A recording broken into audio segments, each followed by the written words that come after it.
Hey, everybody. Welcome to another edition of Coaching from the Couch.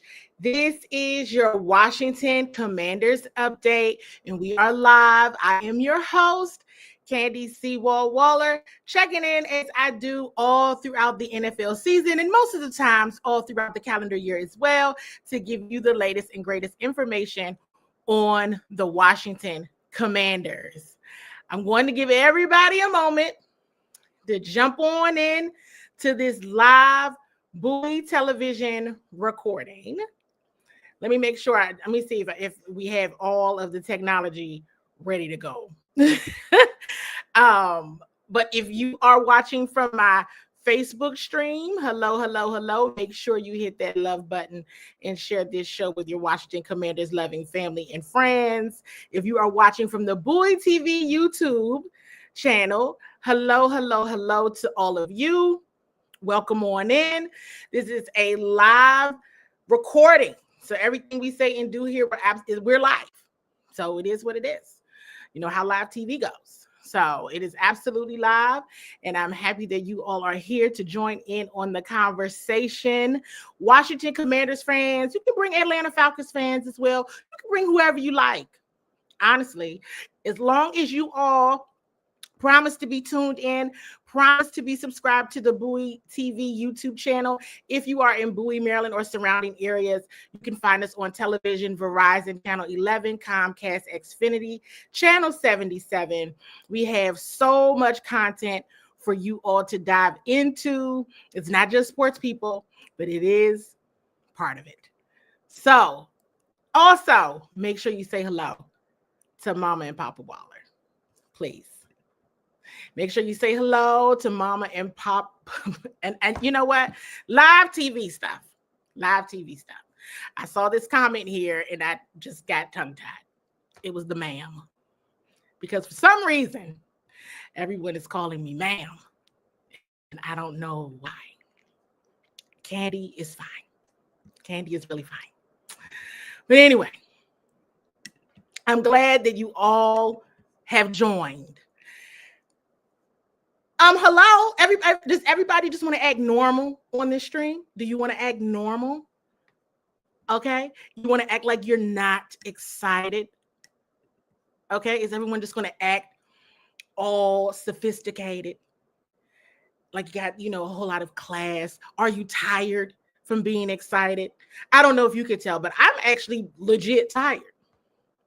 Probably got home after the Commanders win over the Atlanta Falcons to clinch their playoff berth. I absolutely got in. It was probably close to 2 a.m. And then I was up when I got home. And I probably didn't go to sleep till around 3:30. And I was just kind of preparing for the show. I was actually dreading having to watch the television version of the game. But then I just kept reminding myself of, hey, you know how this ends. So just go ahead and watch it. It's okay. Don't want to watch the all 22 either. But at any rate, Mama Waller has popped on and she says hello. You know that Papa Waller, he sits in silence and watches from a distance, but he's on as well. So again, Facebook viewers, love button, fire emoji. Make sure you share this show with your Washington Commanders loving family and friends. YouTube viewers, make sure you all do the same, because we are going to go ahead and get into some hot topics, but you have to play my favorite game. What's your one word? Woo! So what's your one word to describe how you felt at the end of that game? Go ahead and drop it in the chat. What is your one word to describe? This game went into overtime. So many penalties. The Falcons came to play. Shout out to the Falcons, right? We're not going to shade them at all because they absolutely came like a team that was trying to win their division and wanted to stamp and solidify their playoff berth. And as Darrell Owens Sr. from Bowie TV says, left hand up. Y'all go ahead and put your left hand up. I mean, why not? So why not do all of the things at this point? We see somebody that says, hey, it was sloppy. You know, it was definitely sloppy, was not the nicest game. Was not the most fun to watch at all. And when you really think about it, the last 3 weeks since the bye, it's like the Commanders just have a lot of cleaning up to do. And the fact that they have still won is quite the accomplishment. And I'm in shock, honestly. That's my one word is shock, because I'm just like, I can't even believe, we saw a game right after the bye. They were able to take that by 1 point, came down to the very last. Everything's coming down to the last plays. And so we saw that happen literally every game they've been back from the bye. And they have just continued. They just go. I don't know if you all saw the pregame show. Shout out to Wole and Glenn and others that host that show on Fox Sports 1340. I do a pregame show. If you watch the show or if you're familiar with the show, tag them in, let them know I'm talking about them. And they ask me all the time. They ask me every week about the keys to victory. I talked about the defense getting 3 takeaways. That didn't happen. I did talk about the return of Jonathan Allen. That kind of happened. We'll get to that in a moment. But I said this. I said, here's another key to victory, right? Because you can't sleep on a team that wants the same thing you do, right? Both teams were playing for something very important to them, and that was to clinch their playoff spot. So you cannot sleep on a team. And I asked Coach Quinn about Michael Penix Jr. You all know that I'm familiar with him from the draft and the combine and all of that. So already knew this team was coming in hot, right? They want to win. They had an opportunity and they were absolutely going to take it. And so I shared, and I see Wole has jumped on real quick. I said, hey, a key to victory. Jaden Daniels needs to stamp that he is the rookie of the year. There should be no doubt. There should be no more conversation.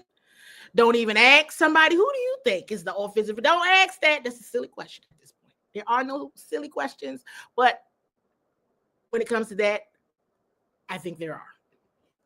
Okay. And so I said that because that was going to be the type of game that was. And I said, this is how I knew. And you all know that I love to play this game as well. This is how I knew. You know what? I think Coach Morris believes that his guy, his rookie quarterback, that he and his staff drafted in the top 10 of this past year's draft, I believe he made that coaching, that quarterback change because he absolutely believed that his rookie QB could win. And I don't know why he wouldn't think that. I think Michael Penix is great. And we saw Michael Penix absolutely almost pull that off. Okay. And so I'm using my own clues. Say, the Business Hall of Famer Kirk Cousins is getting benched for the rookie. Coach Morris thinks he's got a better shot. with his rookie. And that is what I said, okay, everybody keep your eyes open because this is not going to be easy. And I said, all right, JD5. And I'm not necessarily an advocate for like taking over a game or just doing all the things, but I just knew it was going to be tough. Now, did I think it was going to be self-imploding tough for the Commanders meaning the penalties that they got? No, I did not expect that at all. That was complete shock to me at this point in the season that all of that would transpire, but I absolutely knew Jaden was going to have to stamp, I am the rookie of the year. And he doesn't have to say it. He would never say it because he's not even that kind of person. But in terms of the play,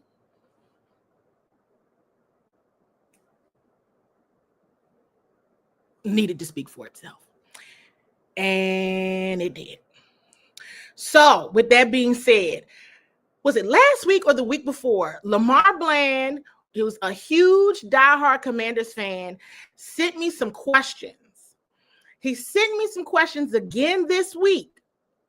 And I said, wow, these questions line up beautifully with the content I already had planned.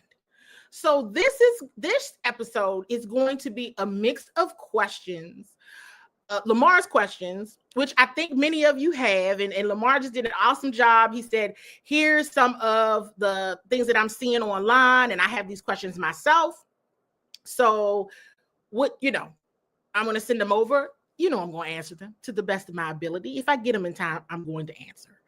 And so what I'm doing here is I'm going to share his question. I'm going to share some content, and we're going to get into it for sure. Okay, we're going to get into it for sure.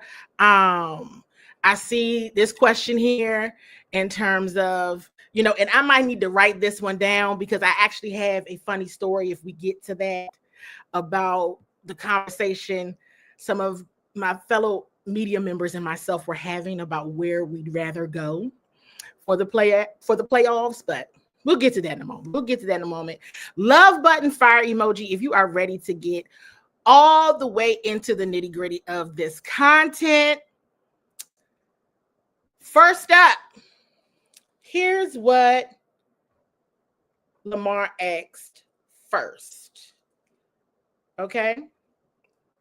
And I know you all have been hearing about the atmosphere in the stadium.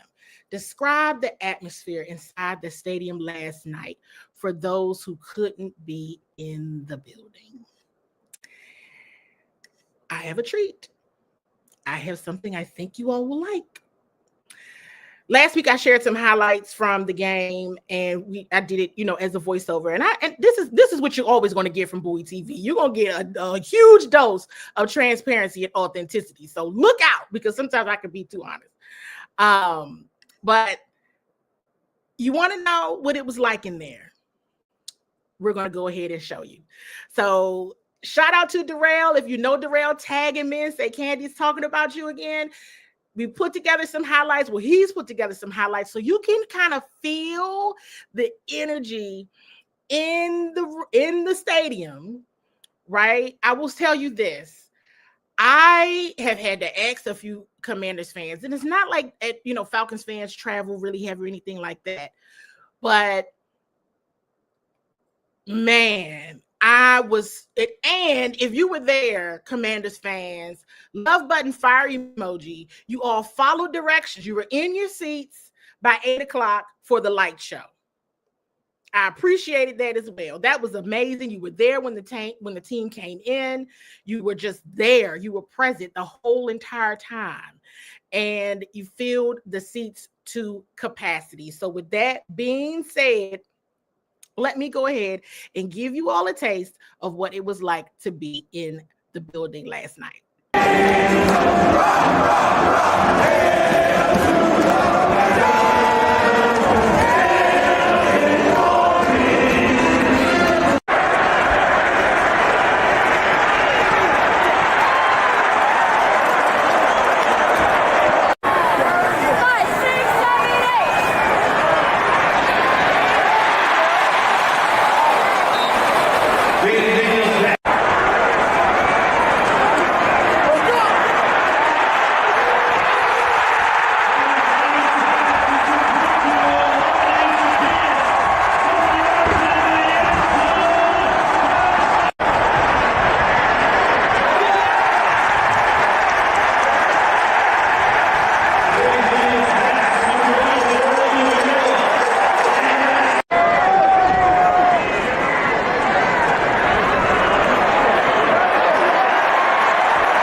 did you hear all of that?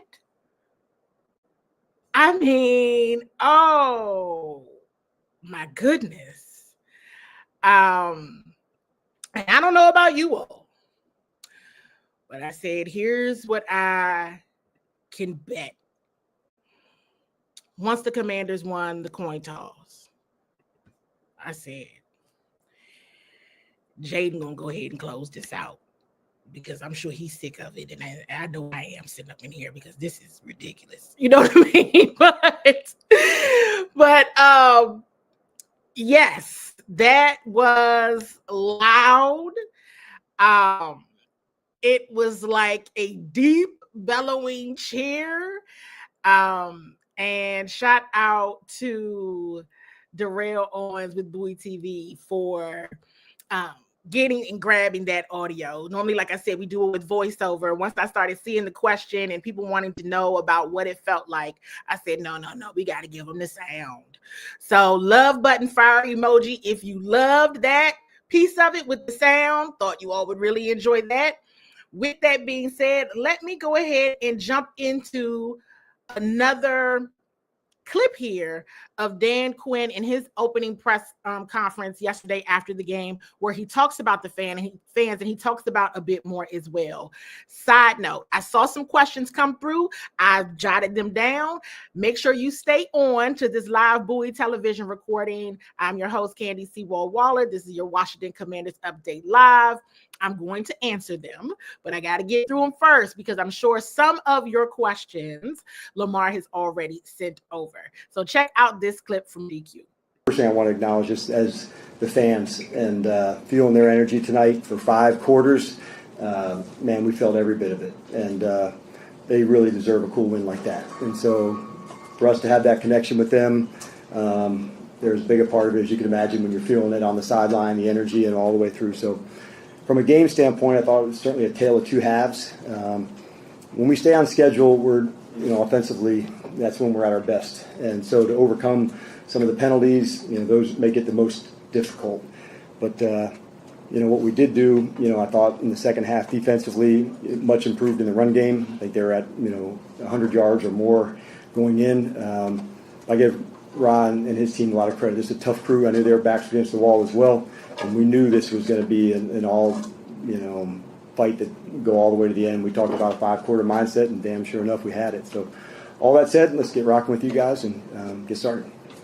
You mentioned the juice on the field and the stands and all that, but when you guys got back to the locker room, what was that celebration like? What was it like? It was cool. The guys were gassed for sure. They emptied the tank tonight, but there was a lot of joy, honestly, and just knowing I really thought this was a real demonstration of their connection. It got hard, it got behind, and over the last couple weeks, there's been some moments like that, and they coined the term "our time," meaning that's a lock back in, that's a focus for that moment. And one of the things I admire so much about them is they're never out of the fight. I love coaching these guys, what they stand for, and so we got plenty to get better at, and we'll work like hell to do that. There's plenty of things for us to improve upon this week, and that's what we'll dig back into, heading into this week, heading out to Dallas. So shout out to the Commanders fans. You definitely let people know. I think about, the top of the season when it was just, what is it going to take to get fans back in the building and how long is it going to take? And of course, winning changes everything. Let me just tell you, it changes everything. I've been telling people, again, I'm going to give you a heavy dose of authenticity and transparency here. I am extremely busy right now. And it is because the Washington Commanders are doing so well. And of course, at Bowie TV, we also cover the Baltimore Ravens, who always do well. So that's very, very cool. But for myself and also just overseeing all the other things with the station, this is turning up a notch for certain. I want to go back to Dan Quinn's point about the guys being gassed. So I talked about last week about the win over the Eagles and how excited they were. They were excited. And like Dan Quinn said, it was joy, but they were tired. They were tired. There is a moment in the game, and now I'm sitting in the press box. I'm looking out, and I'm seeing, Jaden kind of put his head. This was during overtime. He squats down, but before that, he's like got his head down. He's got both his hands on his legs, on his knees. He's like hunched over. Then he squats down. It was mentioned in the press conferences and in conversations later, but I saw out there on the field, and I was like, okay, Marcus Mariota. I said, Marcus went over there to talk to Jaden, and he popped right up, got himself into the huddle. We'll get into that in a moment as well. But I was like, Jaden is tired. He is tired, and everybody else is tired too. But they're going to close this out. Now, it was too much to get to the closeout, but it was just one of those things where it was like, he's already getting a vibe, and you never want to put too much on a person ever, but it's like, he has the football. This team is behind him. They won the coin toss. So it's kind of like in this regard, when who's the quarterback and that offense gets an opportunity to score, they're going to make it do what it do. And that's what happened. And they were completely, they were just completely tired. And so I want to acknowledge this because this is a live show. Those videos are still on the page. So make sure you go and check out the exclusive look videos. They're still in there. We still have them. Go right on. It's up there. Trust me. They are still up there. And hey, we're going to give you a bit of the DMV for certain. So if you subscribe to Bowie TV, go and check it out. Just scroll through. We make sure the videos are still up there. Like I said, I see questions continuing to come through, but let me get to the questions that were sent in advance. And like I said, some of these questions I know are intertwined in some of some of what Lamar sent over. So the Commanders are currently 12th in most penalties. Last night, they had a season high 13. Does this feel like more of a player issue or a coaching issue? I don't know what was going on. I'm going to be honest with you. I don't think it's a coaching issue. I think it was a player issue to a degree. I know sometimes it's a technique issue. I think we've all seen it across the league where different official crews call things one way sometimes, and other ways they don't. But this was, I don't know if it was a nerves, situational. It was super loud in there. I have not a clue, but we'll get into that a bit more in a moment because, of course, head coach Dan Quinn talked about that as well. But it was just too many. And it was just mind-boggling to a certain extent when it just continued to happen. Just like all the time, it was craziness. I do want to acknowledge this because this is, I believe, is relevant to a question or something that I just said. Are they tired from the unexpected expectations? No, they were tired after the football game because they were out there getting smoked. They were out there in a battle. They were in a battle. It was a war going on, and they were tired from the game. They, like Coach Quinn said in the clip that I shared, they were experiencing a high amount of joy. They were very happy. But the physical, I mean, you saw it. You saw Jaden. I've never seen Jaden get tired, like ever. And that was my first time where I'm like, yo, Jaden, is he okay? He's tired, okay? And he was tired, and so was everybody else. Overtime, like Coach Quinn said, 5 quarters. And this was a team that came in like the Falcons. They had something to play for too. They had something on the line too. Some people come in and they say, oh, they're tanking or no, that's not this kind of situation. They wanted to stamp their division win last night and didn't get it done. But it was not that their players did not put up a heck of a fight, because the Lions were in a war. They were in a straight up war. And that is where you saw the penalties and other self-inflicted wounds as well that was happening with the Washington Commanders. It goes back to week prior. 5 turnovers. You got those turnovers fair and square, but you still found a way to win the football game. It just happened and you won the game. Same thing here. So it was just, they were just literally tired, which some people are after, I would imagine most people are after something like that. They were very happy, they were excited, but normally they're back to business as usual by the time everyone showers and gets their clothes on. So it was the same deal. It was back to, business as usual.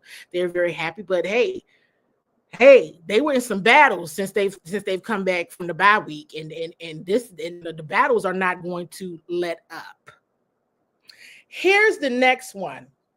I love this question. Love this question. And that was there something schematically being done to keep Frankie Louvu so quiet?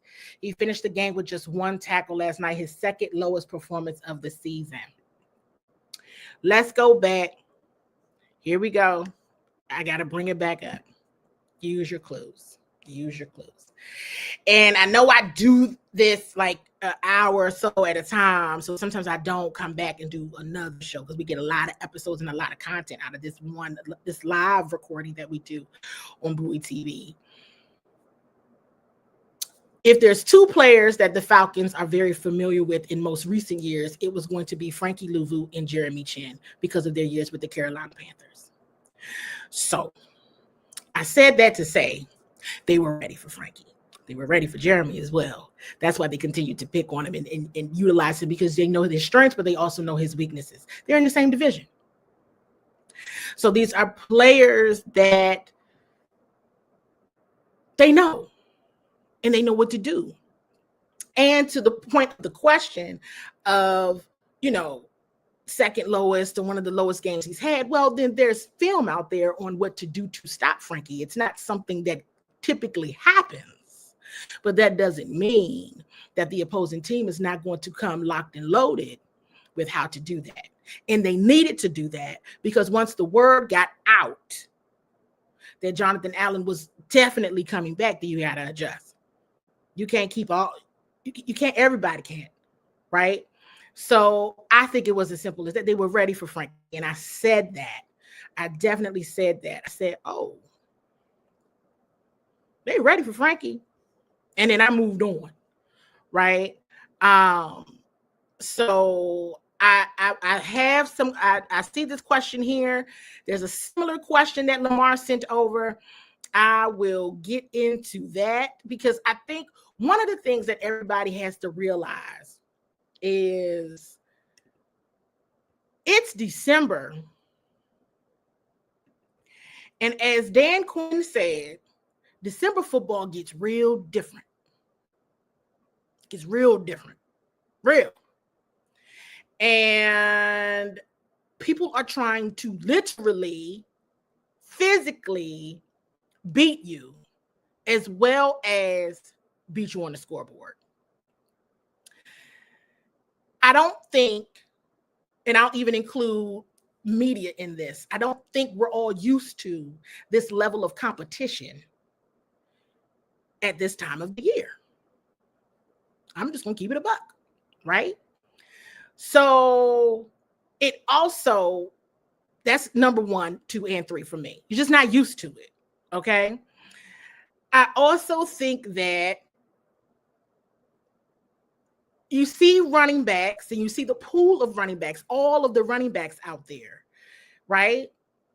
And then you see how much a team needs a run game in order to be successful.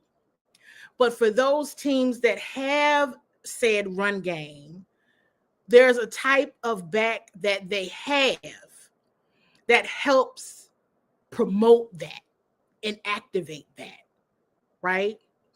I think every running back on the team is tremendous, but you may be limited in some areas when you get to tougher defenses. That's just the nature of football.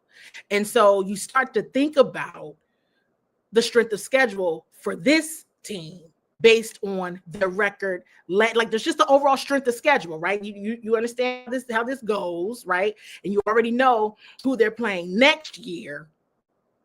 So that's when you got to do a real hard look at your roster. You do a very hard look at your roster, free agents, draft picks. You really have to kind of,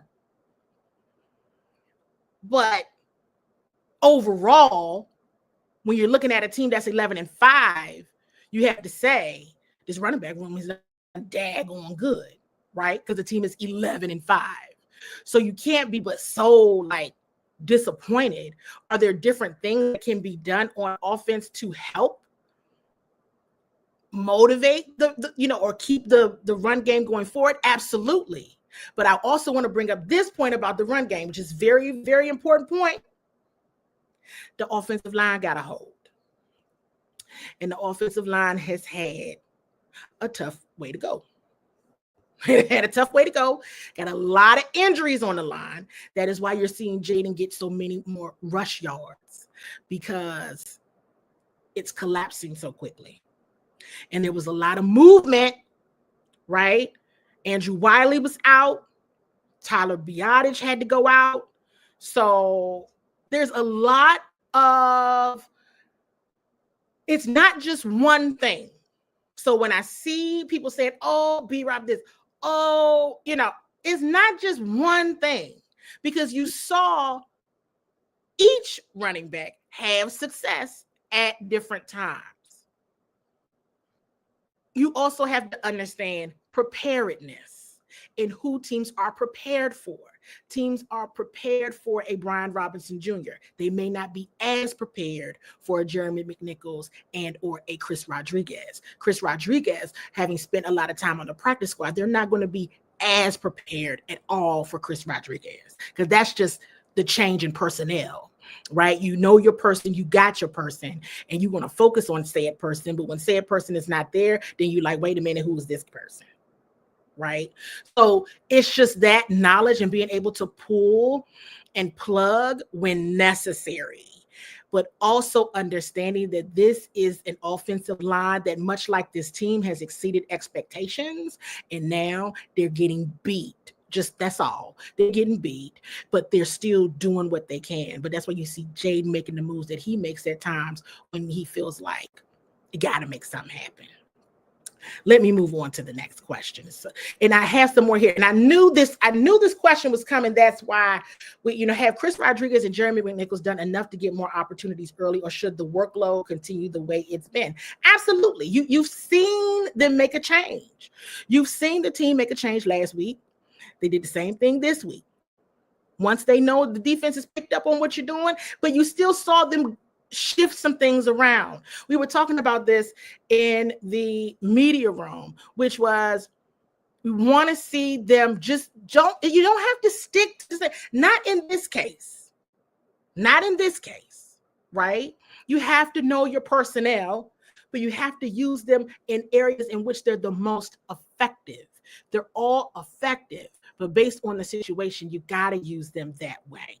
So absolutely, there's more. But we kind of got to get out of, and Coach Quinn made a comment, right? Because you see what Jamison Crowder and OZ did last week. You see what OZ did yesterday. You saw what Zach Ertz did. When I know I've seen people say, where's Zach Ertz? Where's Zach Ertz?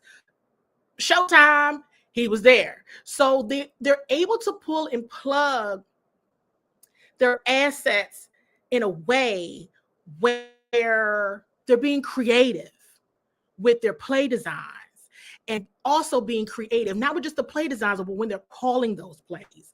And on offense, they're being quicker about when to make the adjustment. Keep things shaken up a little bit. I'm going to hit the chat in a moment. Speaking of Zach Ertz, I want to go to this clip from DQ, and then I'm going to go to another clip where DQ talks about Chris Rodriguez, and then when he talks about Olamide Zaccheaus. Check it out. Coach, if Zach doesn't make that catch on third down, do you kick the field goal? I'll never say. Yeah, we can't give that information up, but I think if you read the tea leaves, you'd probably think we're pretty bold. If you read the tea leaves. In other words, use your clues, people. Use your clues. You'll be able to know what they're going to do if you use those clues. Now, on to the next clip. This one is about Chris Rodriguez. Hey, Chris Rodriguez had a couple more explosive plays tonight. Are we going to see more of him come postseason time? Well, let's worry about this week first. And but Chris and others have really stepped into that space. And I thought, the time of possession for the second half, being on the offensive line, that was a really important thing for us.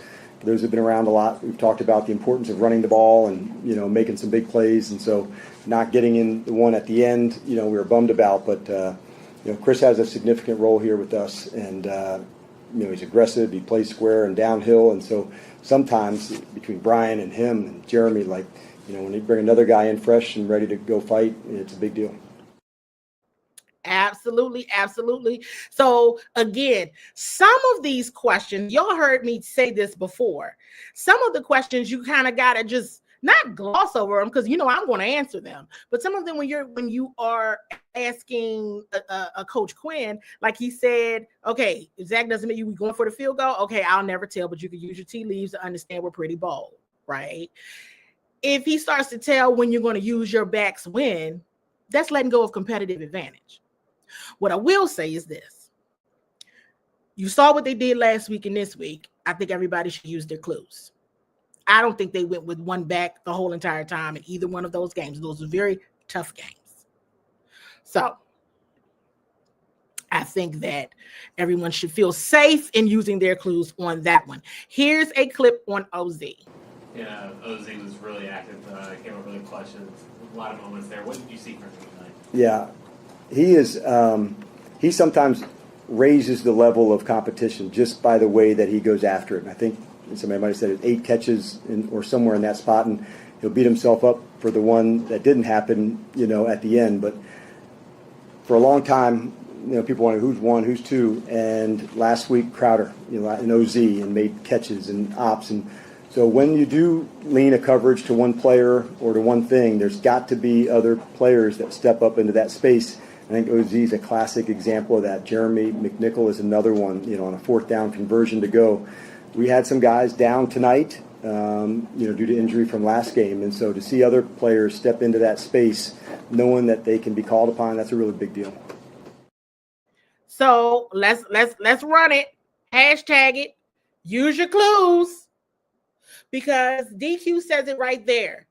Right? When we were all asking who's the 1, who's the 2, who's the 3, part of that is competitive advantage, you all. Everybody knows you already know what to do. If you already, it's Terry McLaurin and everybody else, and we've already said that. But if we make it, stamp it, then you're going to know what to do. And see, you have to go back to this world-class coaching staff. And some of the information that is shared, it doesn't need to be. And do you really need to know the 1, 2, 3, and 4 for what? Did they win the football game? Yes. My advice is this when it comes to those things. Enjoy the ride. Enjoy it. Because when was the last time you rooted for a football team in this area that won 11 games with 1 more to go in the regular season? Okay, I think this is an opportunity. As Coach said, use the tea leaves.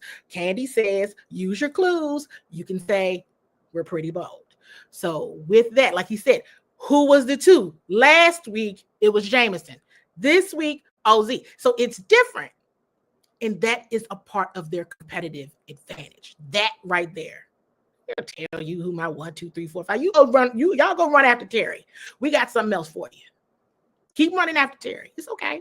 Because he's going to get you at some point in time too. But don't think that's all we have in the tank. That's how I read them to understand, if I'm understanding these people correctly. And as you all heard, if you saw any of my posts or listened to the press conferences, as Dan Quinn told me when I asked him a question a couple weeks ago, he said, Candi, you know us. And I do. I do know them. So just let it be easy with it. Just let it be easy. Don't even worry about it. Don't even worry about it. Trust me. Let's get into some more questions. I like these questions. Okay, we answered that one. Why does Joe Witt Jr. seem to struggle with bringing consistent pressure against backup quarterbacks? So here's the interesting thing. This is actually something that I talked with London Fletcher about, not about like the inconsistency, just what is the difference in when you bring in a backup quarterback? And it goes back to actually what I was just saying a moment ago. When there is a change, when there's a shift, right? The opposing team, they're not prepared for the shift. They're not prepared for the change. They're only prepared for that player. They're only prepared for that person, right? So there's going to be a little bit of a shift. But if that question was about Michael Penix Jr., I want to be very clear about something. That's this coaching staff's guy. Do you understand what I'm saying? Do you understand what I'm dropping? So while he might be the backup, it's not like the backup, if you understand what I mean. Okay. So it's one of those types of deals is what I'm trying to put down for you. So I hope that makes total sense to you. I would like to see the adjustment made quicker, but you still saw an adjustment made, right? And I think one of those questions is exactly this, Lamar's question here, where Bijan Robinson, he had 82 yards in the first half and finished with 90, right? You saw something similar with Saquon last week. Saquon was already going off early. They ain't let him get too much in that second half, okay? And that's one of the things that other teams, I believe, are starting to see. When you start punching them in the mouth early on defense, right? They start to kick back in the second half. It might not be quarter to quarter, but they start to kick back in. Okay, they start to kick back in. The challenge is always, is Jaden Daniels going to catch my defense? If I'm not supposed to like it, now we got to worry about Jaden Daniels. You already had to worry about Jaden Daniels, offense executing with Cliff Kingsbury and team back there executing. Then you have to say, oh dear God, it was one thing to let them get going, and there's a whole nother thing now to know these people can actually come back and beat you. Hold up a second. Wait. With the comment I just put on the screen from Michael Underwood, with people that we forgot were in the football league. My goodness, how does this happen to us? Well, like that. That's how it happened. Okay. So then it's what I'm even sensing and understanding and learning in very much real time myself is that you're dealing with a different group of professionals right here. Okay. Very smart people who've been in the league for a very long time. They understand what works and what doesn't. Right. And so going back to even Joe Witt Jr., and I've asked this question several times. I'm going to keep going back to the Thanksgiving day when I asked Coach Witt, and he actually called me ma'am that day, and I asked him about the defense playing 60 minutes of football because they haven't, and they still haven't. And I think it's something that I want to encourage people to also say, first year, recalibration, 11 wins, right? You have a set of culture, you have set a standard, okay? But now is the opportunity to really understand who fits that standard, who fits that mold, who fits, where are the gaps, what needs to transpire, what needs to happen. And so it's one of those things where it's like you're watching and you're waiting to see But if you got to watch and wait and see, and it comes out with 11 games, one, that's not so bad, you all. It's really not so bad. So just keep that in mind as well. Still a lot of money in the salary cap. Still got the draft. Still want to figure out who you want to re-sign. But this story is just beginning. It's just started. It is year one. Year one. And there are players on the team that you all feel like you don't want on the team. And that's great. But with them on the team, this team has 11 wins with the people you would like to see them replace. So I think that is a very important point to say, let's just keep watching the show, because I think it's showing us some of the blueprint of how this can be done and crafting a culture and really establishing a foundation that means something for ages to come. I also want to say this.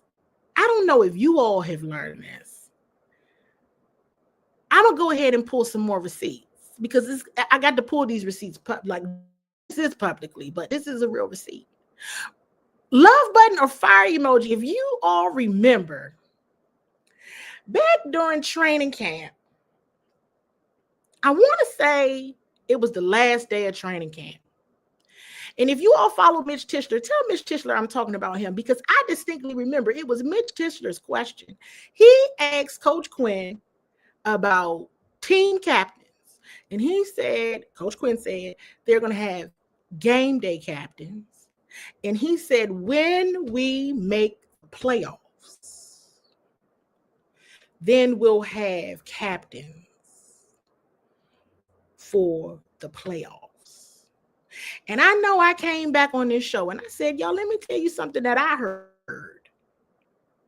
And I don't want you to miss this very important point. Coach said, when we make the playoffs. I told y'all that.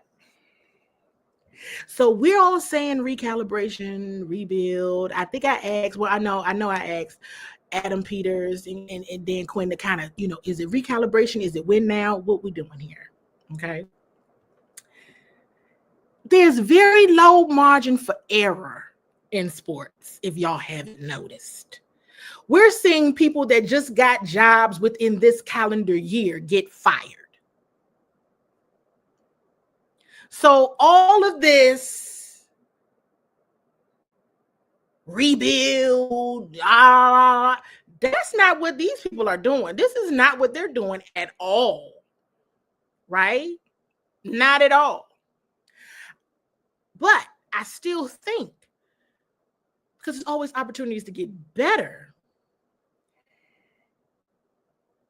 it's still use your clues, keep the receipts of where there may be gaps, maybe areas to get better.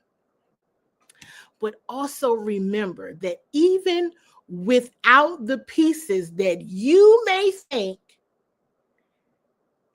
they don't have, the team has still won 11 games and has clinched the playoffs. Oh my goodness. And I put this up here simply because of this. One thing I believe that this coaching staff does very well is they use an athlete's God-given talent. What are you already good at? They don't try to change anybody. You set a culture, you set a standard that helps to promote that culture that you said you want to have, and you find the coaching staff that mirrors that. Then you find the players that mirror that. It's a simple concept. Just align and get the coaching staff and the players that map to this culture. That's it. That's all. And when you use them, let them do what is natural to them. The athlete's IQ, what comes easy to them, what works for them.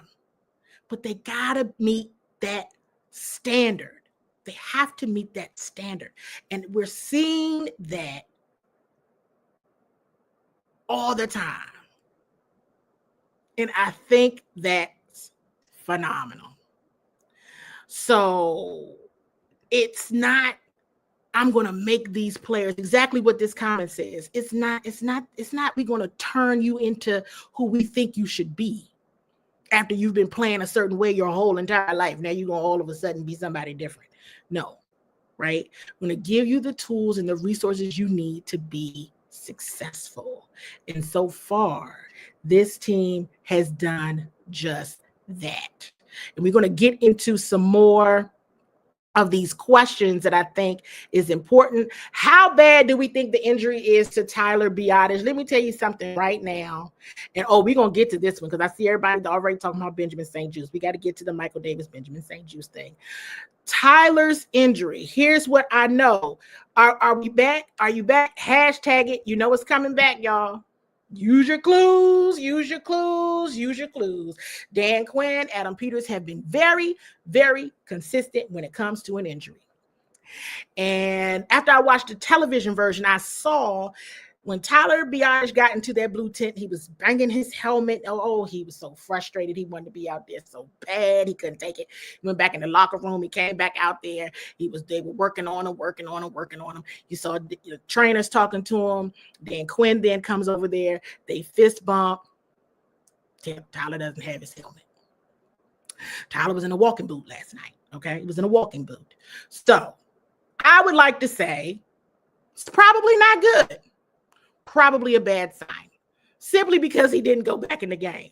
I could be completely wrong. It could just have been like, hey, now here's why I'm using my own clues.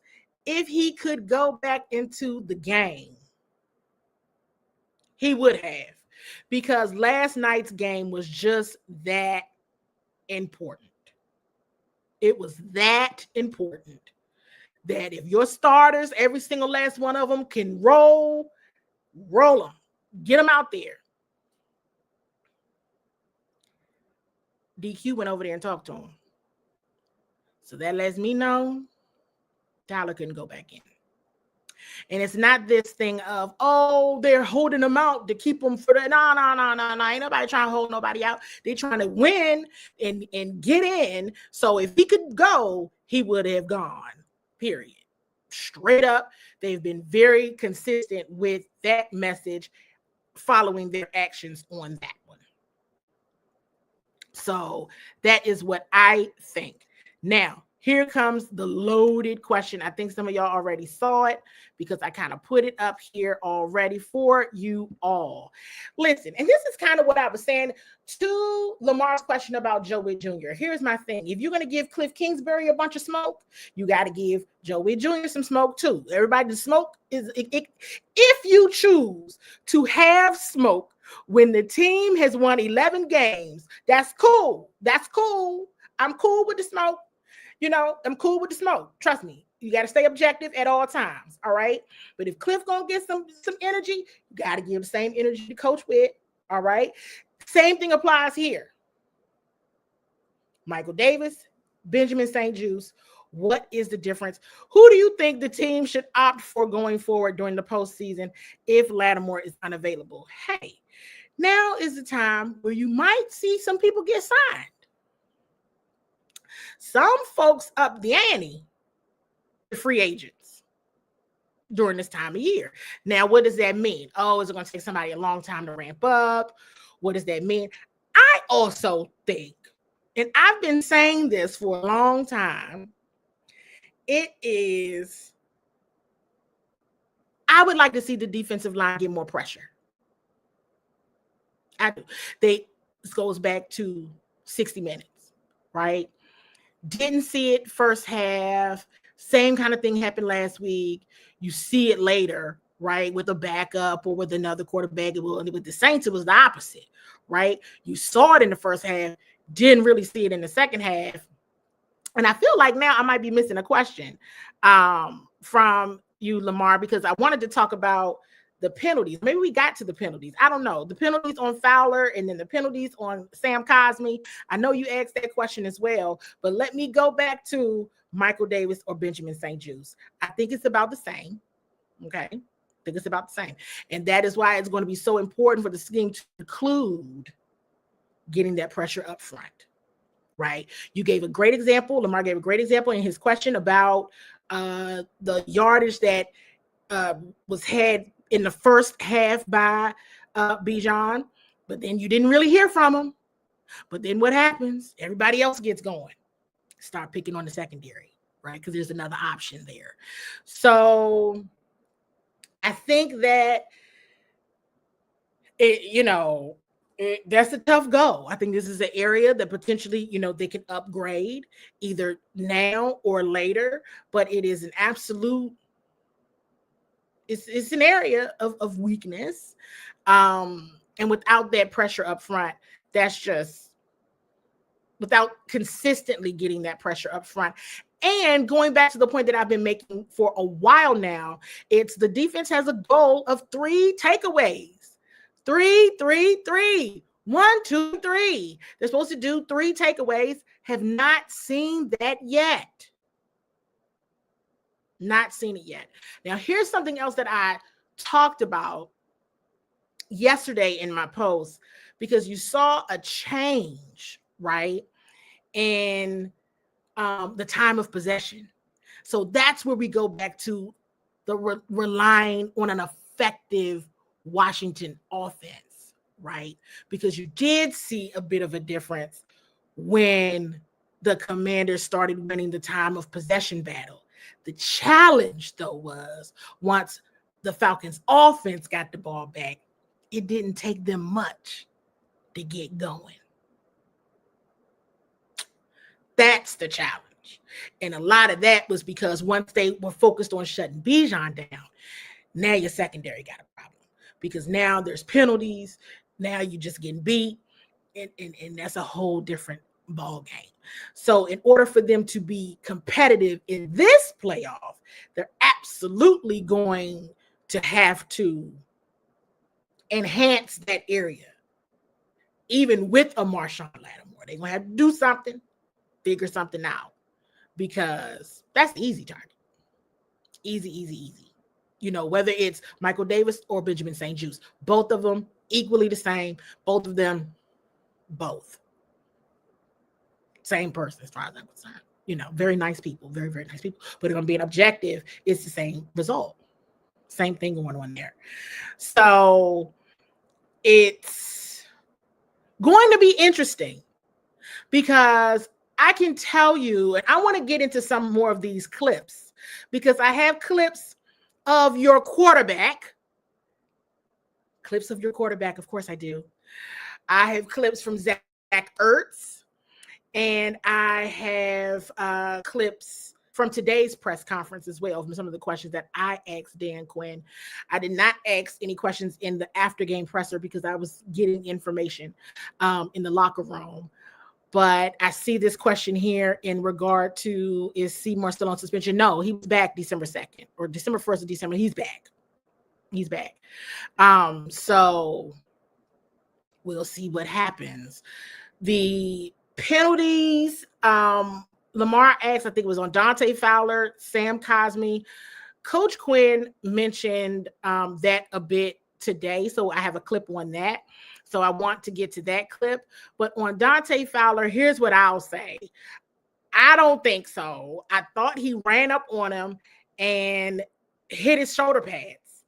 But I guess that's still considered foul. I don't know. I'm not a referee. I'm not an official. But I don't think that's what it was.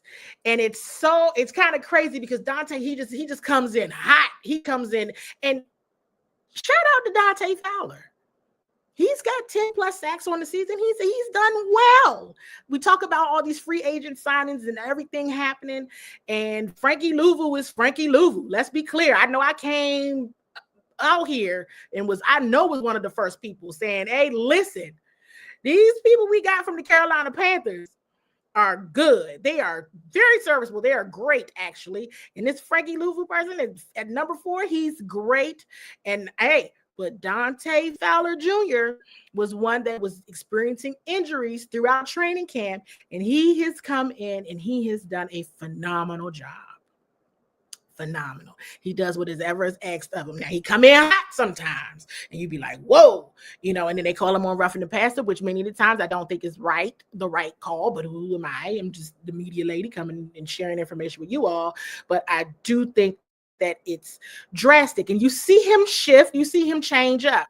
Now we're going to Sam Cosmi again. Coach Quinn did bring that up today, so we're going to get into that clip. But those holding penalties, oh goodness, I think the holding penalties was hurting my feelings. It was really hurting my feelings a lot. The offsides or neutral zone infraction on Mikey really got to me. I said, oh my gosh, that really hurt too. So all of those things happened, and love button fire emoji, because all of those things happened, and the Washington Commanders still won the football game. They have clinched a playoff berth. Let's jump into these clips, shall we? I really want you all to pay attention to these clips that I'm about to share.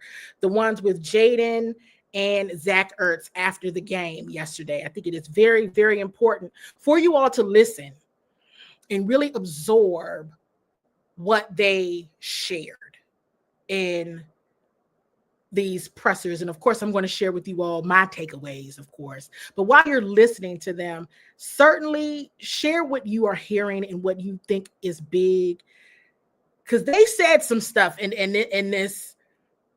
their pressers. And I'm like, Commanders fans, if you all don't see what is happening here, I'm not sure how else you can see it, because in just 1 year, 11 wins, 11 wins in the regular season, right? So big deal. And the messaging and the things that they're sharing in their after game press conferences, even bigger deal to me. So while you're listening and watching these, drop in the chat what you're hearing, what your clues are, and what you're sensing and hearing when you hear what Jaden has to say, and then we'll get into some of Zach Ertz clips as well. Tired. Jake, what are your emotions like after that kind of game, that kind of finish, and what the moment meant for this franchise? My emotion, I'm tired right now, but I'm excited. I'm happy. The fan base waited a long time for this. I really can't put into words, how much it means to them and how much it means to me. Be able to go out there and lead this franchise and this team to opportunities like that. You obviously have had some success with the 2-minute drill. The overtime was a little bit different. What was that like, just before the overtime? What's going through your mind, and what was it like in that drive? God blessed me again, gave me the opportunity to go out there and try to win a football game, just like he did last week. It's a lot of ups and downs and adversity in this game that you go through and you go through in life. So you never waver. You stand tall, stand 10 feet down, and, go out there and try to execute the moment. You walk us through the touchdown to Zach Ertz again. Yeah, it's man coverage. I knew they were going to keep eyes on Terry, and I knew Zach had a one-on-one, and we repped that so many times. I knew he was going to win on it, he was going to make the catch, and it was going to be game over. Obviously, you can run. We've seen that all year, but it felt like in the second half and overtime, you were like, I'm going to make plays with my legs and kind of take control in that way. Is that kind of what's going through your mind at all?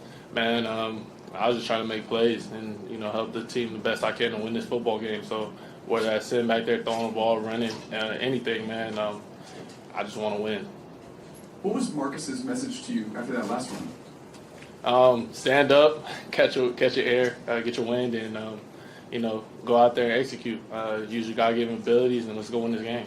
How did you feel about your performance overall today? I mean, I could have played better. You know, we're down the red zone. I threw a pick. Just little stuff like that. You know, you're not going to be perfect, but you strive to be that as close as possible.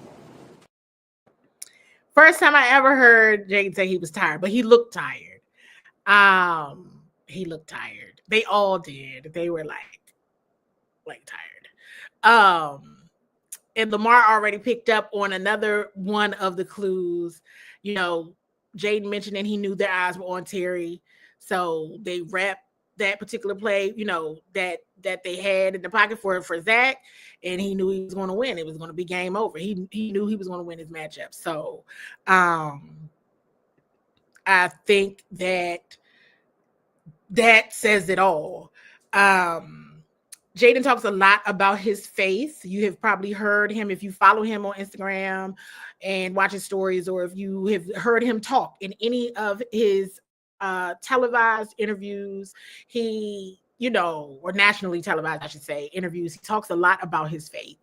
He mentioned it there again. That was one of the clues there, right? And just, giving him another opportunity to get it done. And even with his conversation with Marcus, I mentioned this early on.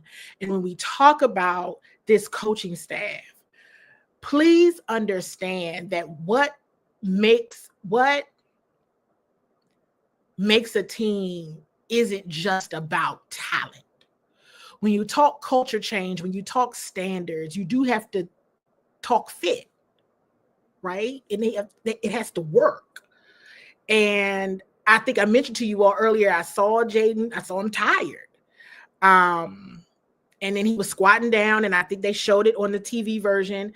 And Marcus said something to him, and I saw that. We were sitting in the press box, and I was like, "Is Jaden hurt? What's going on?" And I said, "Maybe he's just tired." And I saw Marcus go up, talk to him, But it was interesting, and it was actually quite moving to me that Marcus told him, "Stand up." Right? Because Jaden was out of it. Stand up, and you all saw Jaden got right up, talked to him, then he started telling him some fundamentals. Stand up, okay, get your air, do this. But then he said, and use your God-given abilities, and let's win this football game. With that being said, let me go ahead and share a clip of Jaden Daniels talking about his faith after yesterday's game. Jaden, as a man of faith, can you just talk about sort of how your faith has kind of kept you grounded throughout the course of the season, and just a little bit about this? Yeah, without him, without the man above, man, it's kind of a roller coaster. You read the Bible, you read the Word, you can find everything in the Bible for every emotion that you're going through, and that's kind of what we're big on here. We got a lot of guys that are believers in Christ too, and be able to just talk to them about everything and be open with it, and let the world know, I'm a believer in Christ. I'm a follower. It's huge, man. But without him, I wouldn't be in this position at all. Like I said, it's about more than just talent. You need more than talent to get you through, because hey, if you at this level, you got talent. Okay, you have a talent that most do not have if you have made it to this level. So it has to mean a lot more. That connection really, really means something. And so let me jump then into Zach Ertz. So you've heard from you all's rookie quarterback, love button, fire emoji. You've heard some clips from your rookie quarterback, Jaden Daniels. Now let's get into one of the vets. Zach Ertz had some nuggets to share in his press conference. So while I'm sharing these, and these are kind of long because Zach was talking a bit, definitely, again, drop in the chat what you are hearing, what you're grasping from what Zach Ertz is sharing. Let me just give you all a spoiler alert. It is, in fact, a very, very new day in Ashburn. Zach, can you put into words coming to this organization and doing what you set out to do, which is to get this franchise to a playoff and have a major role in that with the final touchdown? Yeah, I think every day since the moment I got here, this place has exceeded every expectation I had. Being in this division for a long time, you just kind of heard things, that rumblings here and there. And from the moment I got here, it just felt like all those stories were just not any part of the experience that I've had. And I feel like that stems from everything that Josh has done, what AP has done, what DQ has done. And this is honestly some of the most fun I've ever had playing football. And just being able to be a part of this team, be a part of this group of guys has been really, really enjoyable. The past 2 years for me have been really tough as a player. And so just being able to come out here with people that truly believed in me, like Cliff, DQ, has really just allowed me to be at my best again. And I've loved being a part of this team. I love being part of this group of guys, like I said. And it feels awesome to obviously be able to go to the playoffs in our first year. But we also feel like we still have some room to grow, room to improve. And we got another game next week, and so we just can't rest on our laurels, per se. Hey, Zach. Obviously, everybody knows the star players, right, all the time. You guys, especially in recent weeks, have had guys. James Crowder, obviously very popular around here, but a lot of these key is Chris Rodriguez today stepping up in key moments. What does it say about your team that you can have those types of guys, role players, who step up when the pressure is the highest? I think all those guys have done a phenomenal job. Especially just what we see on Sundays is what we see every day during the week. And really, guys prepare like they're going to play in these big moments, even if they're on the practice squad, like C-Rod was, per se, like JC when he was on IR, working on the side field over and over and over again. And OZ bouncing from team to team and then getting here and really just shining in whatever role they've asked him to. I think it just speaks to, one, the players, obviously going out there and preparing a certain way, but also the coaching staff, using players to the best of their abilities. And one of the things I love about Cliff is he's never going to ask a player to do something that he doesn't have a lot of confidence in. And you think that's obvious, but that's not necessarily always the case. And you see guys playing really good football because they're asked to do things that they're extremely confident in. And I think it starts with the coaching and the players really just doing everything they can to audition for their roles. And nothing's ever been given to anyone on this team. Even Jaden, they made him earn it throughout training camp, throughout the offseason. And that stuff doesn't go unnoticed by players like myself who have been here for 12 years, or been in the league for 12 years. And so it's just a bunch of guys that love to compete, guys that love the process. And like I said, I really, really enjoy being a part of it. So I remember back during the summer, I asked Assistant General Manager Lance Newmark about what are some of the intangibles they look for in players. And he said a phrase then that when Zach said it yesterday, I said, oh, I remember that. Guys that love the process. Okay? Guys that love the process. Everybody don't like this process, okay? This process is hard, okay? Guys that love the process. And to the point of Sean Covington making Jaden earn it, right? These guys have to earn it. So you're hearing a veteran, a 12-year veteran, talk about that. I shared Lamar's comments. So you all are grasping onto these clues, right? The most fun that they've had. You've been in the league 12 years. You're a Super Bowl champion. You did the most fun. This is some of the most fun you've had. Okay. All right. And you can feel it. It's not made up. It's real. And so I'm going to move on to this next clip. It is again Zach Ertz. And I want you all to share what you are hearing from this as well. Because I said something to you all very early on, and I'm going to continue pulling on this thread. It was, I want to see if the changes that they're making to this culture show up on the football field. That is what I said. Because as long as I've been on site with this team, and even before then, you hear things about the culture and the organization being not good. Zach said it publicly, right? Things that you hear, you played in the division for a while, is all of the things, right? You've been hearing these things along the way. If that improves, How does the product on the field improve? I've come on the show and in past weeks, I've shared with you some of the things and improvements they've done for players and their families, right? This is an organization that had like an F-, right, in the NFLPA survey. Changes that they're making, feedback and things that the team is publicly sharing about the locker room atmosphere, the coaching relationships, what they're experiencing. And then I said it, you're going to know if it's different because the product on the field will be different. I think we see a correlation here.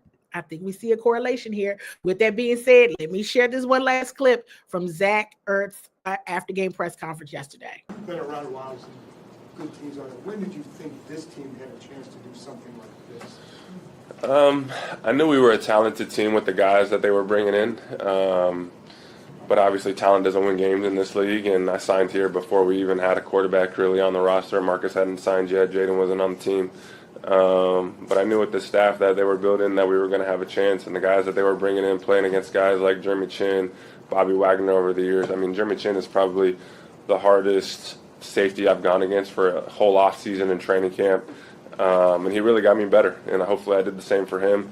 But we feel like we're a talented group, but that didn't mean anything. It was really about guys coming together.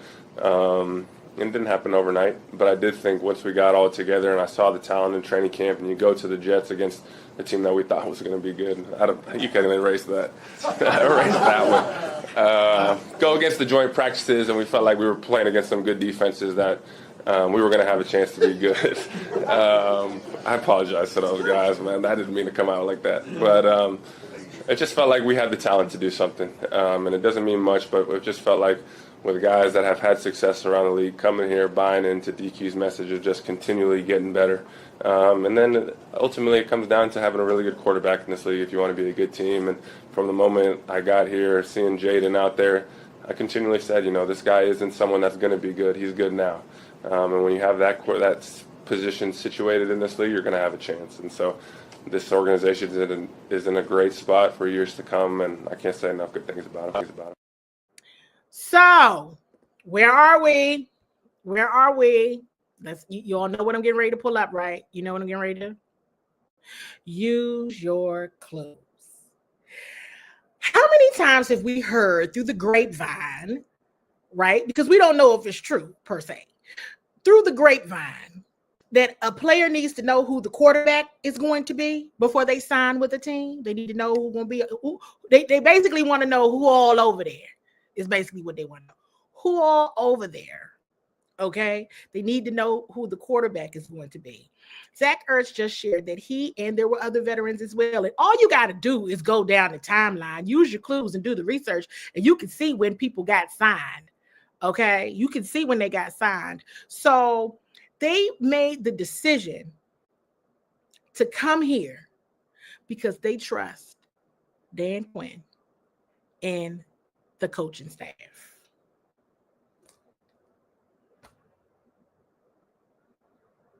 They didn't even have a quarterback. That's how much credibility Adam Peters and Dan Quinn and the coaching staff they put together had. They had that much credibility. You didn't even know who the quarterback was going to be. That was my first clue. Like, I knew when people started signing, I'm like, well, wait a minute, who's going to be the quarterback? I don't know, but we going to trust them, make this do what it do, okay? That's huge to have that kind of trust, okay? And that kind of trust is not built overnight at all right? Huge point. The comment he made about Jaden, it's not going to be good. He's good now. Use your clues. Where have we heard this before? When now? Adam Peters has been very consistent in his message, as has Dan Quinn. Okay? He's not going to be good. He's good now. That equals when now. They know what they're doing. They know what they're doing. Use your clues, everybody. They haven't led the organization astray yet. with 11 wins in. And let's be abundantly clear about something else. They haven't even been here a year.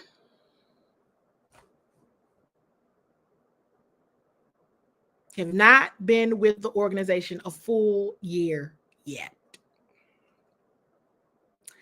Listen, I'm pretty sure everybody's in good hands here. Really,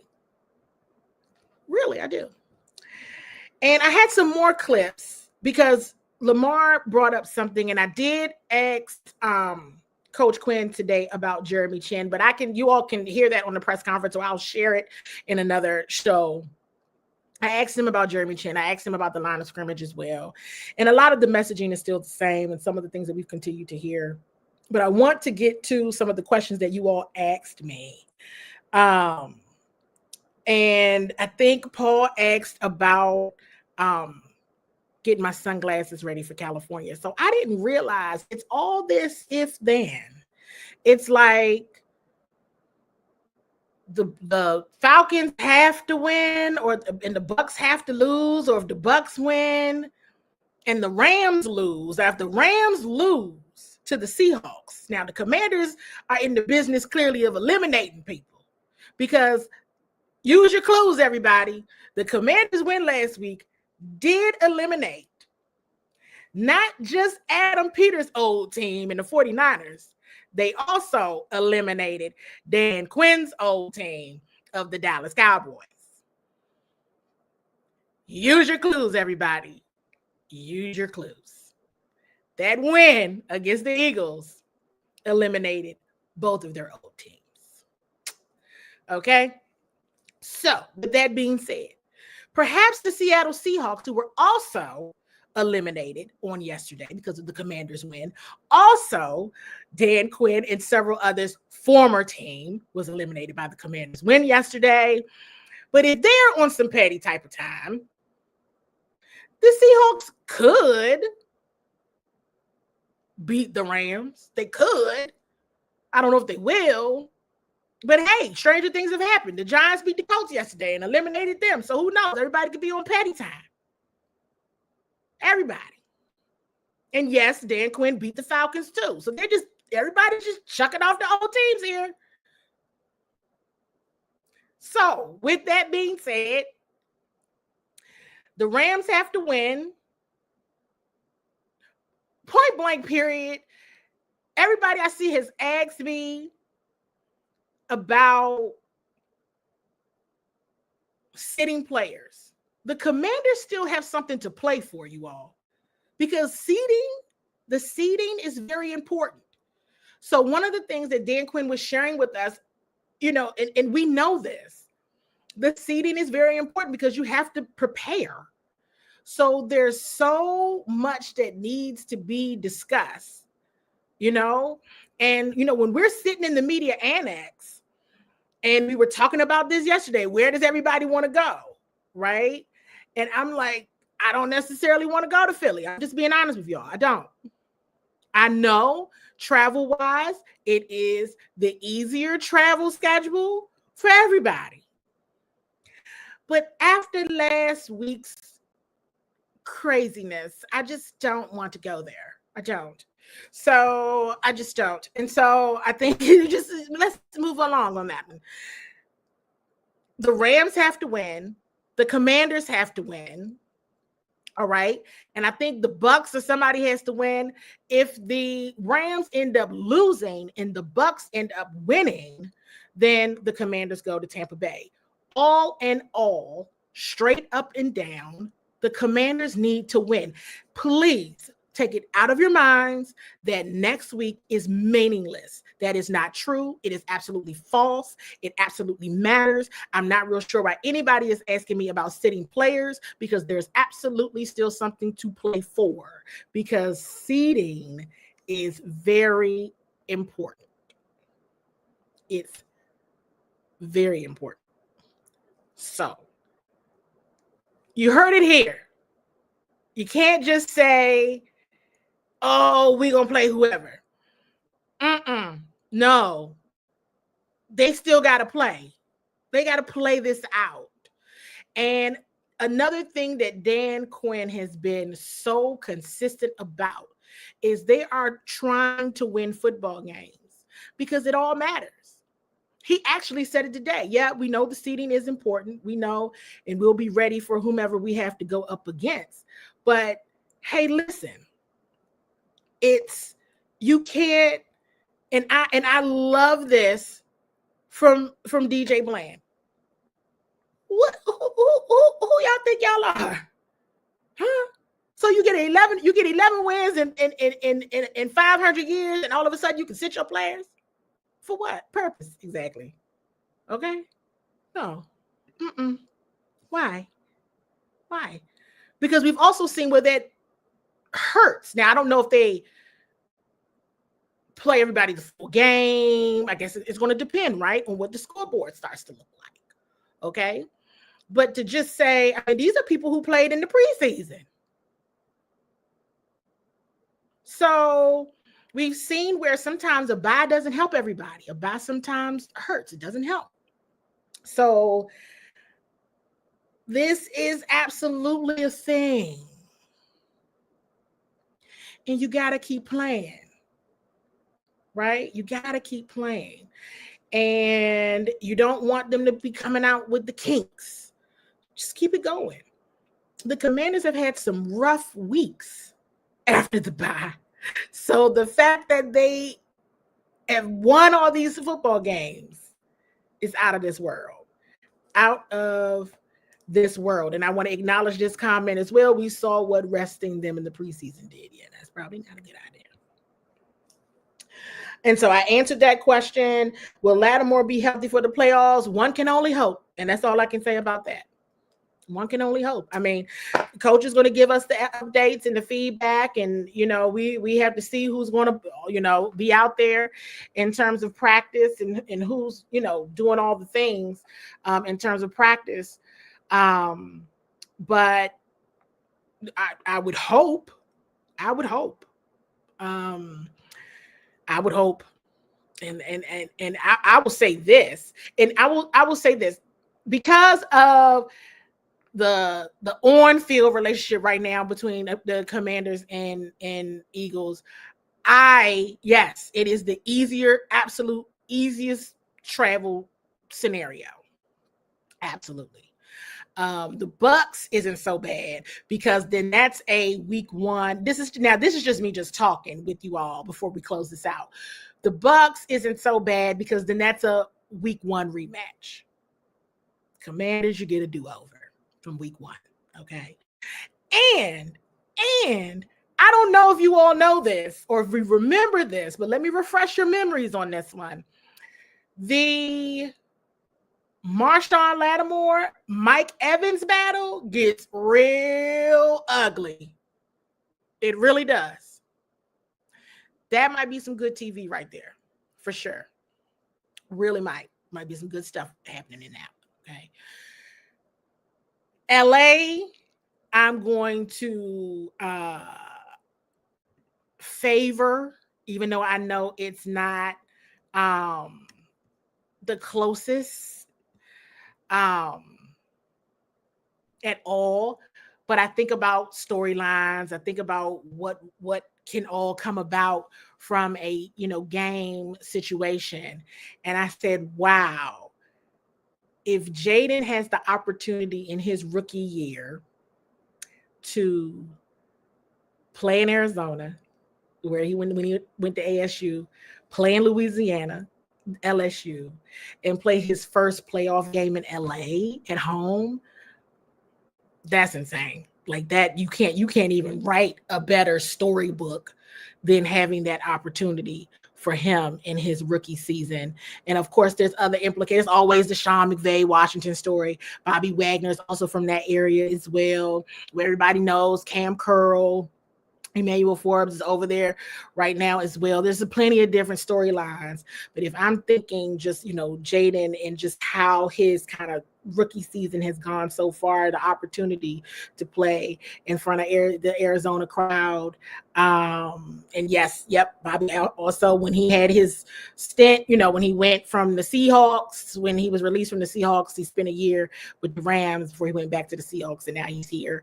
And so it's for Jaden, it's like, that's pretty dope to say, your rookie season, you got to play in front of each one of these audiences in each one of these locations that means so much to who you are and has shaped the person that you are and the player that you are today. So LA is what I would like to have happen. Of course, nobody cares what I like, but we did talk about it in the media room, if you all would like to know. And it was a joke made about me in the media room when I made a comment about not wanting to go to Philly, because I just don't. And so, but maybe one day I'll tell everybody what the joke was. It was actually kind of funny. I laughed out loud, very loudly, but no, I don't want to go. So I think this would be nice. It would be nice. LA is far though. And I will be there wherever they are. You can bet Bowie TV. I got my lip gloss in my hand. You can bet Bowie TV will be there to cover it. Anybody going to Dallas? I will be in Dallas as well. And so hey, there's still plenty to do. I would say this, and see, this is what I don't like when people do stuff like this. Listen, I'm gonna say this. All I know, and maybe I'll get into it next week, depending on how next week's game goes. Because here's the reality, you all. If the Commanders lose, they automatically go to Philly. That's what I'm saying. It still matters. The seeding still matters. I mean, I'm sure they're going to be fine with whoever, but I don't want to go to Philly. So they need to beat the Cowboys. They need to win out. And so I will say this before I close. Any more questions before I close? Because I'm going to say that any more questions before I close, and then we got to go, I got to go. But point blank period, you all of these references to 1991 is freaking me out. It's spooking me a little bit. Like, wait. Everybody's getting too ahead of themselves. All these references and records being broken in certain areas, just not happening since 1991. It spooks me out a little bit. And then it also makes me kind of sad, like, dang. It's been that long since this fan base had something to cheer about, like really cheer. And the hard truth is yes. So listen, enjoy. It is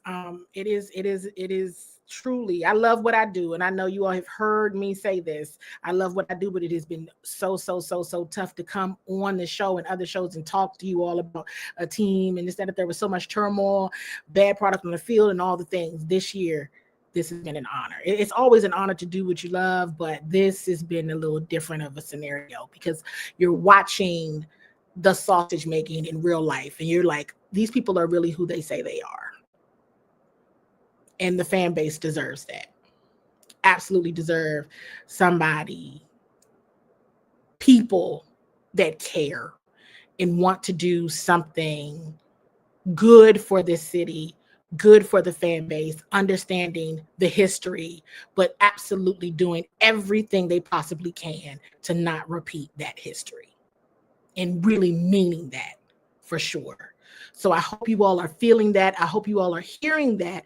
And I hope you all see that on my show and what I share when you're listening to the press conferences, when you're watching the football games. So, I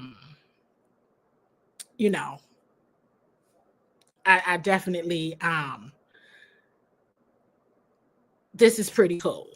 I did hear MVP chants last night. Someone asked me if I heard MVP chants. I saw my cousin say, I message you a question. That's fine. You can message me a question. And so you all listen, enjoy. I guess technically this is Beat Dallas week. And everybody should want them to play to win, because don't forget that Dallas beat the Commanders this season.